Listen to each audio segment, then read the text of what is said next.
Bismillahirrahmanirrahim. Assalamualaikum warahmatullahi wabarakatuh. Alhamdulillahirabbil alamin wa bihi nasta'in wa ala umuri dunya waddin wassalatu wassalamu ala asrofil anbiya'i wal mursalin wa ala alihi wa sahbihi ajmain amma ba'du. Pertama-tama marilah kita panjatkan puja dan puji kepada Allah Subhanahu wa taala yang mana telah memberikan nikmat kepada kita, di antaranya nikmat iman dan Islam. Sholawat beserta salam semoga tetap terlimpah curahkan kepada baginda Rasul, yakni Habibana wa Nabiyana Muhammad Sallallahu Alaihi Wasallam. Oke, alhamdulillah dalam kesempatan yang berbahagia ini kita masih diberikan kesehatan sehingga kita bisa hadir di Haflah Mubarakah ini. Semoga semua berada dalam ridhonya Allah Subhanahu Wa Taala. Amin ya Allah ya Rabbal Alamin. Sebelumnya saya ingin bertanya, apakah dengki itu? Dengki adalah mengharapkan hilangnya nikmat dari seseorang, baik nikmat agama maupun nikmat dunia. Sesungguhnya seseorang bisa menilai bahwa dengki adalah sikap yang tercela. Akal sehat siapapun tidak akan menerima pernyataan bahwa dengki itu perbuatan yang baik. Namun, tidak berarti bahwa baik dan tidaknya perbuatan itu ditimbang dengan akal manusia. Karena seseorang muslim memiliki kriteria penilaian sendiri, yaitu syariat Allah yang disampaikan oleh Rasulnya Muhammad. Apa saja yang dilarang oleh syariat bisa dipastikan adalah sesuatu yang buruk. Dengki adalah sesuatu yang buruk karena syariat melarangnya. Seperti sabda Nabi, "Iyyakum wal hasada," jauhilah diri kalian dari dengki. Syariat melarang melakukan sesuatu terkecuali karena ada hikmah, secara eksplisit maupun implisit, termasuk dalam syariat larangan berbuat dengki. Salah satu hikmah yang disebutkan adalah dengki bisa menjadi sebab hangusnya kebaikan yang dilakukan seseorang. Bagaimana sabda Nabi beliau, fa innamal hasada ya'kulul hasanati kama ta'kulun nar al-khataba au qala usba. Karena dengki akan memakan kebaikan-kebaikan sebagaimana api memakan kayu bakar. Hadis riwayat Abu Dawud. Inilah salah satu hikmah larangan yang secara eksplisit disebutkan oleh beliau, yang merupakan hikmah dari sikap dengki. Dengan demikian, berbahayakah menurut Anda jika seseorang terhapus kebaikan dan pahalanya karena ia mendengki orang lain?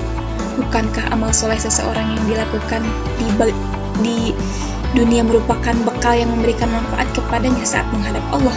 Lalu, bagaimana bila pahala amalnya tersebut ternyata telah lenyap karena mendengki orang lain saat berada di dunia? Al-Quran yang diwahyukan kepada Nabi Muhammad SAW terdapat di dalamnya ayat yang menerangkan akibat dari orang-orang yang berbuat zalim dan dengki, serta akibat bagi orang-orang yang bertakwa, sebagaimana dalam kisah Habil dan Qabil, juga kisah Yusuf bersama saudara-saudaranya. Dengki adalah perbuatan jahat yang berbahaya karena orang yang dengki akan mendapatkan 5 keburukan sebelum sampainya sesuatu yang dibenci kepada orang yang didengkinya, yaitu kedukaan yang terus-menerus, musibah yang tidak mendapatkan pahala, kehinaan yang tidak terpuji, murka Allah kepadanya, tertutup baginya pintu-pintu petunjuk.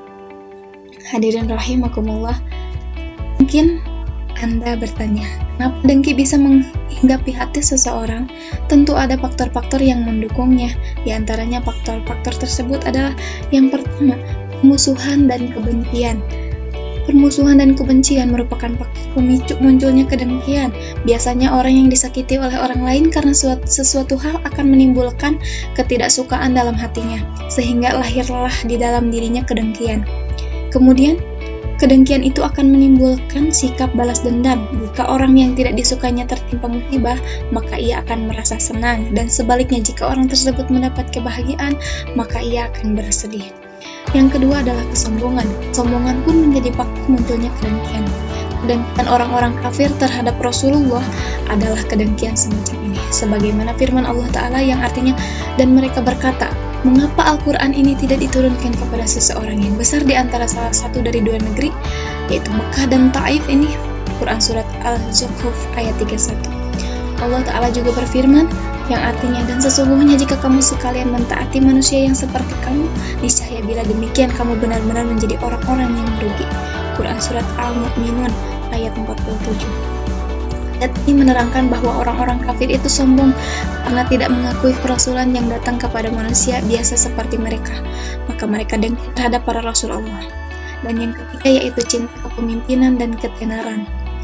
Contohnya, ada orang menghendaki agar tidak ada orang lain mampu menandinginya dalam suatu jenis disiplin ilmu misalnya. Ia tidak rela ada orang lain yang melebihinya dan mendapat sanjungan. Ia akan senang bila pujian itu hanya miliknya. Jika ia mendengar ada seseorang yang melebihinya, maka timbul kedengkian dan berharap saingannya itu mati atau nikmat yang ada padanya itu hilang. Baik nikmat ilmu, keberanian, ibadah, kekayaan, dan lainnya.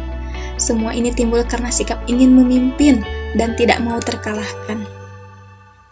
Para ulama Yahudi menginginkan Rasulullah Nabi Muhammad, mereka tidak mau beriman kepada apa yang beliau bahwa dikatakan bahwa dikarenakan takut kehilangan kepemimpinan umat Yahudi. Dan yang keempat yaitu keburukan dan kekikiran.